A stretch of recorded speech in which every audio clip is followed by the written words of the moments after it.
എല്ലാവർക്കും പുതിയൊരു വീഡിയോയിലേക്ക് സ്വാഗതം. ഇത് നമ്മുടെ വരിക്കച്ചക്കയാണ്. ഇത് നമുക്ക് പഴുപ്പിച്ച് കഴിക്കാവുന്നതാണ്. ഇത് പിന്നെ ചക്ക കൊണ്ട് വേറൊരു വിഭവമാണ് ചക്കപ്പുഴുക്ക്.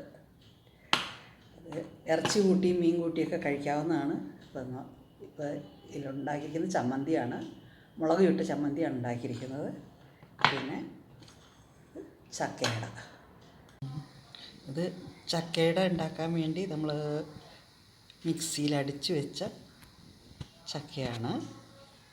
ഇതിലേക്ക് നമുക്ക് അല്പം ഉപ്പ് ചേർക്കാം,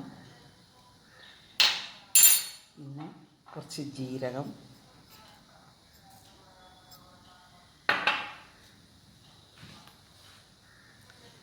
ഒരു ഗ്ലാസ് അരിപ്പൊടി, പിന്നെ ഇത് ശർക്കര നേരത്തെ ഉരുക്കി വെച്ചിരുന്ന ശർക്കര അതും കൂടെ ഇട്ട് കൊടുക്കാം. പിന്നെ തേങ്ങ, ഇതെല്ലാം കൂടി മിക്സ് ചെയ്യാം. എല്ലാം മിക്സ് ചെയ്യുമ്പോൾ ഈ ഇതിലിരിക്കും. ഇതുപോലെയാണ് ഇത്രയും.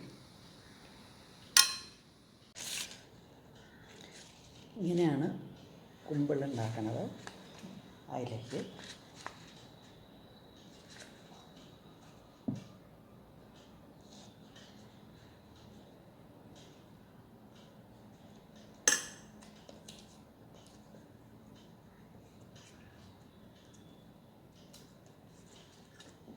പിന്നെ അടച്ചു വയ്ക്കാൻ പറ്റും.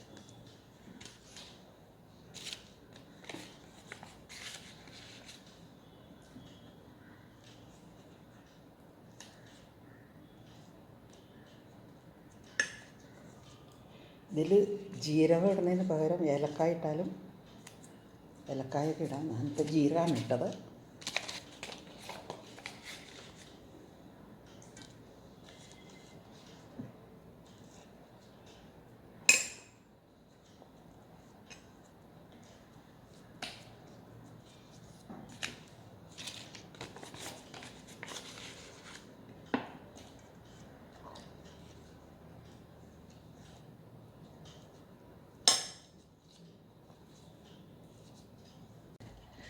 ഇന്ന് കുക്ക് ചെയ്യാൻ പോകുന്നത് പച്ചച്ചക്ക വേവിച്ച് നമുക്ക് റെഡിയാക്കിയെടുക്കാം. ചക്ക വെട്ടി ഒഴിഞ്ഞ് കൊണ്ടുവന്നിട്ടുണ്ട്. ഇനി അത് ചവണി ചക്കക്കുരുവൊക്കെ മാറ്റി അരിഞ്ഞ് നമുക്കെടുക്കാം.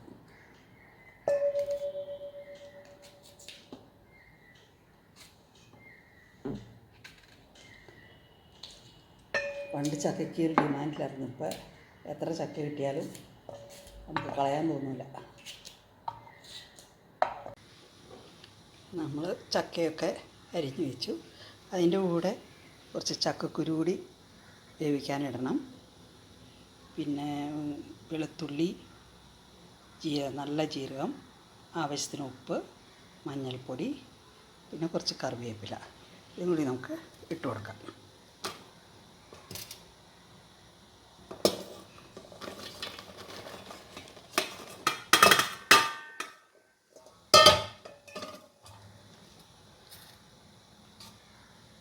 കുക്കറിലാണ് വേവിക്കാൻ പോണേ. ഇതിലേക്ക് ചക്കക്കുരു കൂടി ഇട്ട് കൊടുക്കുകയാണ്.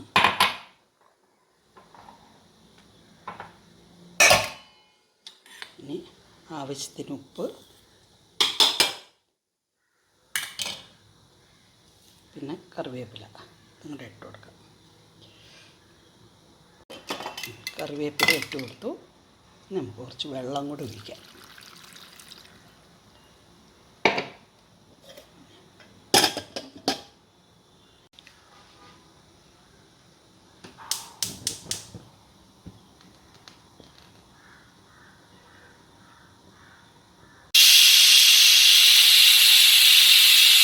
ഒരു വിസിൽ വന്നിട്ടുണ്ട്.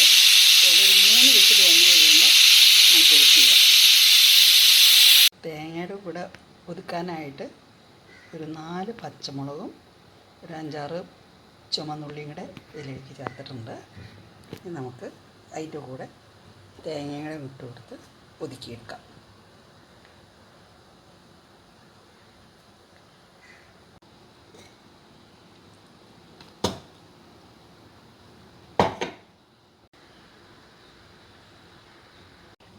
ഒരു തേങ്ങയുടെ പകുതിയോളം ഒതുക്കി ചേർത്തതുണ്ട്. നന്നായിട്ട് വെന്ത് നല്ല കുഴഞ്ഞു വന്നിട്ടുണ്ട്. അടിപൊളി ടേസ്റ്റായിട്ടുണ്ട്. ചക്കയുടെ അപ്പച്ചെമ്പിൽ ഒരു 10-15 മിനിറ്റോളം ആവി കയറ്റി വേവിച്ചതിന് ശേഷമാണ് വാങ്ങിയത്. അത് വീഡിയോ എടുക്കാൻ വിട്ടുപോയി. എല്ലാവരും ഈ വീഡിയോ കാണുന്നവരെല്ലാവരും സബ്സ്ക്രൈബ് ചെയ്തിട്ടില്ലാത്തവർ ഒന്ന് സബ്സ്ക്രൈബ് ചെയ്തേക്കണേ. പിന്നെ കമൻറ്റും പ്രതീക്ഷിക്കുന്നുണ്ട്, ലൈക്കും ഒക്കെ പ്രതീക്ഷിക്കുന്നുണ്ട്. എന്നെ ഒന്ന് സപ്പോർട്ട് ചെയ്യണം.